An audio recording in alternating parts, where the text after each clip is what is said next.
శుభోదయం.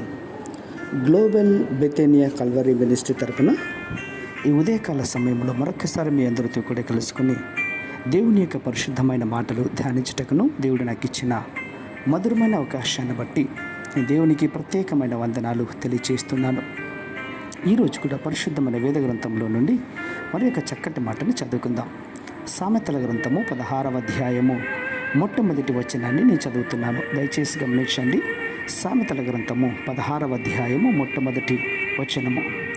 హృదయాలోచనలు మనుష్యుని వశము, చక్కని ప్రత్యుత్తరం ఇచ్చుటకు యెహోవా వలన కలుగును. దేవునికి స్తోత్రం కలుగునుగాక.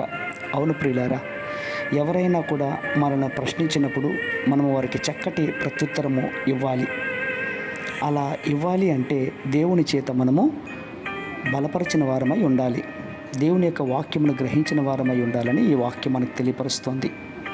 ఎవరైనా కూడా దేవుని వలన చక్కని జవాబు పొందుకోవాలి, చెప్పాలి అంటే ఖచ్చితంగా దేవుని యొక్క వాక్యము ఎరిగిన వారై ఉంటే గనుక ఈ మాటలను వలన ఎదుటి వారికి ధైర్యం చెప్పగలుగుతాం. అలాంటప్పుడు వారికి మంచి ఘనత, సన్మానాలు కూడా కలుగుతాయి.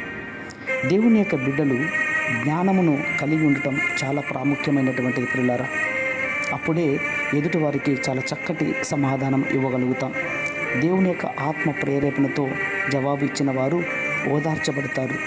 అవును, మనం ఈ లోకంలో ఎవరితో ఎలా మాట్లాడాలో పరిశుద్ధాత్మ దేవుని వలన నేర్చుకుని ఉంటే గనుక చక్కటి ధైర్యపరచువారుగా కనబడుతూ ఉంటాం.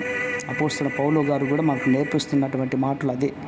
ఏమంటున్నారంటే, మేము బోధించుచున్నది దేవుని యొక్క వలన పొందుకున్న వాటిని మీకు తెలియపరుస్తుంటున్నాము. ఆయన రాకడ సమయంలో ఎత్తపడవలసినటువంటి సంఘములో ఉన్న బిడ్డలకు ఏం నేర్పించాలో అవే వాటికి బోధిస్తున్నాము, వారికి నేర్పిస్తున్నాము అన్నటువంటి మాటను పౌలు గారు బయలుపరుస్తున్నారు. కాబట్టి నా ప్రియ సహోదర సహోదరులారా, నిన్నటి దినంలో సహోదరుడు పునీత్ వారి యొక్క భార్య విషయంలో మనం ప్రార్థన చేస్తాం. ఆ కుటుంబం అంతా కూడా కృంగిపోయింది, చాలా బలహీనమైపోయింది.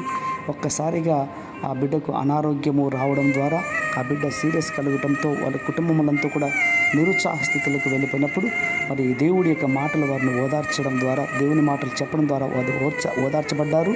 అలాగే మీ మధ్యలో కూడా ప్రార్థన రిక్వెస్ట్ పెట్టినప్పుడు ప్రార్థించిన చాలామంది యొక్క మీ ప్రార్థనలు దేవుడు విని ఆ బిడ్డకు చక్కటి స్వస్థతను దయచేస్తాడు. కాబట్టి ఈ నా మాటలు ఇంకొకరికి మనం ఒకరికొకరు ఓదార్చుకునేవిగా ఉండాలి అంటే ఖచ్చితంగా దేవుని యొక్క ఆత్మను పొందుకున్న వారమై ఉండాలి. అట్టి కృప మనందరికీ కూడా దేవుడు సమృద్ధిగా కుమ్మరించి ఆశీర్వదించునుగాక. ప్రేమ నమ్మకమైనటువంటి మా ప్రియ పరలోకపు తండ్రి, నిజమేనైనా ఈ మాటలు వింటున్న బిడ్డలందరూ కూడా ఒకరి పట్ల ఒకరు ఓదార్పు కలిగి ఉండటకు సహాయం చేస్తారని విశ్వాసంగా నమ్మొచ్చు. చిన్న ప్రార్థనను మా రక్షకుడిని యేసయ్య నంబట అడిగి వేడుకొని పొందుతున్నాం మా తండ్రి. ఆమేన్, ఆమేన్, ఆమేన్.